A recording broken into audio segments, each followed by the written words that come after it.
Olá, sabe quando a gente se depara com uma montanha de dados e parece que é impossível entender alguma coisa? Pois é, hoje a gente vai desvendar como transformar essa confusão de números em histórias visuais que são claras e super poderosas. Dá uma olhada nesta tabela. Ela mostra as notas de 50 alunos. É informação pura, ali, na nossa frente. Mas, vamos ser sinceros, é meio cansativo de ler, né? É difícil sacar um padrão ou ter uma ideia geral do que está acontecendo. É o que chamam de uma tabela recheada de números. E aí que fica a grande pergunta. Como é que a gente sai dessa sobrecarga de informação para um entendimento que seja, sabe, imediato? A resposta está em visualizar esses dados. E é exatamente aqui que os gráficos entram para salvar o dia. Nosso roteiro de hoje é bem direto. Primeiro, vamos entender por que os gráficos são tão eficientes. Depois, vamos montar um verdadeiro kit de ferramentas com os principais tipos de gráficos, para comparar, dividir, ver tendências e achar padrões. E lá no final, a gente fecha com um guia prático para saber qual gráfico escolher para cada situação. Então, vamos lá para a nossa primeira parte. Essa transformação de simples números em narrativas que a gente consegue, de fato, compreender. E olha, essa citação resume tudo perfeitamente. Um gráfico não só mostra os dados, ele conta a história que está por trás dos números. Ele dá uma percepção instantânea que uma tabela, por mais completa que seja, simplesmente não consegue oferecer. Agora sim, vamos para a nossa primeira caixa de ferramentas. Como é que a gente compara grupos diferentes ou vê como as partes formam um todo? Bom, para isso, vamos conhecer os gráficos de barras e de pizza. O gráfico de barras é o nosso especialista em comparações. Ele usa retângulos, as barras, com alturas diferentes para mostrar qual categoria tem mais, qual tem menos. É uma comparação visual, sabe? Bateu o olho e entendeu.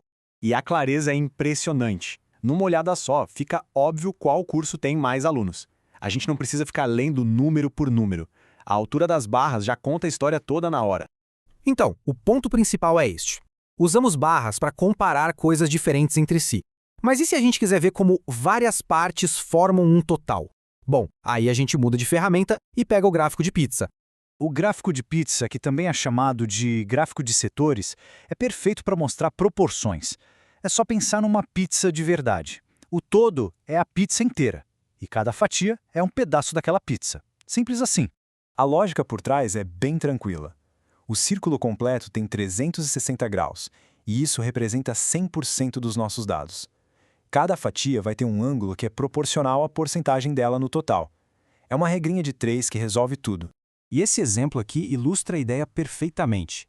A gente vê como o dia de um estudante é dividido e percebe na hora que o estudo ocupa a maior fatia do tempo. A proporção de cada atividade fica cristalina, sem esforço nenhum. Mas, e se os nossos dados não forem uma foto de um momento? E se a gente quiser mostrar uma mudança que acontece ao longo do tempo? Para contar essa história, a gente precisa da nossa próxima ferramenta, o gráfico de linha. O gráfico de linha é o nosso contador de histórias temporais. Como a citação diz, ele conecta os pontos dos dados para revelar uma tendência. Algo está subindo, descendo ou ficando estável. Ele mostra o filme, não só a foto. Vamos pegar um exemplo prático. Aqui estão os dados do preço do minério de ferro ao longo de vários anos. Olhando os números, a gente até percebe que eles estão subindo, mas a imagem completa ainda não está ali. Agora, quando a gente joga esses pontos num gráfico de linha, a tendência salta aos olhos. A conexão dos pontos revela uma trajetória clara de aumento de preço ao longo do tempo. Fica muito mais fácil de entender o que aconteceu. E o detalhe mais poderoso está na inclinação da linha. Olha só o trecho entre 2007 e 2008.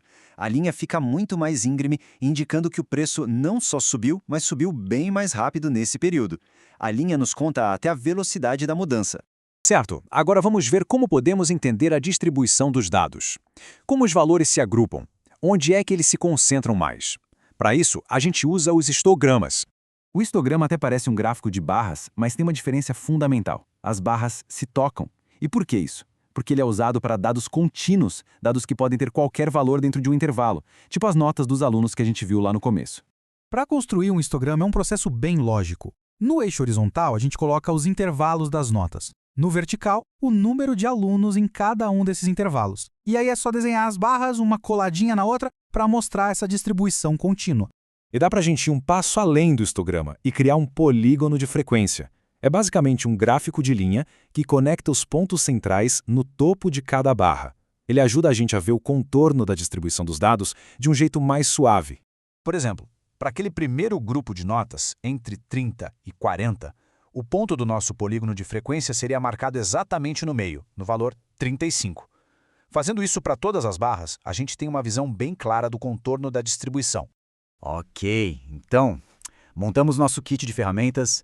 A grande questão agora é como escolher a ferramenta certa para cada trabalho, para cada tipo de dado. E aqui está uma colinha para resumir tudo. A ideia é comparar categorias, gráfico de barras na cabeça. É para mostrar partes de um todo? O gráfico de pizza é o ideal. Quer acompanhar mudanças ao longo do tempo? Vai de gráfico de linha. E para ver a distribuição dos dados? Histograma. Ter esse guia em mente é a chave para escolher a ferramenta certa e contar a história mais clara possível. E para a gente encerrar, fica uma reflexão.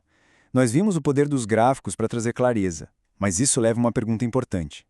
Será que um gráfico sempre conta a história completa e verdadeira? Fica aí o pensamento para a gente continuar a explorar esse mundo dos dados.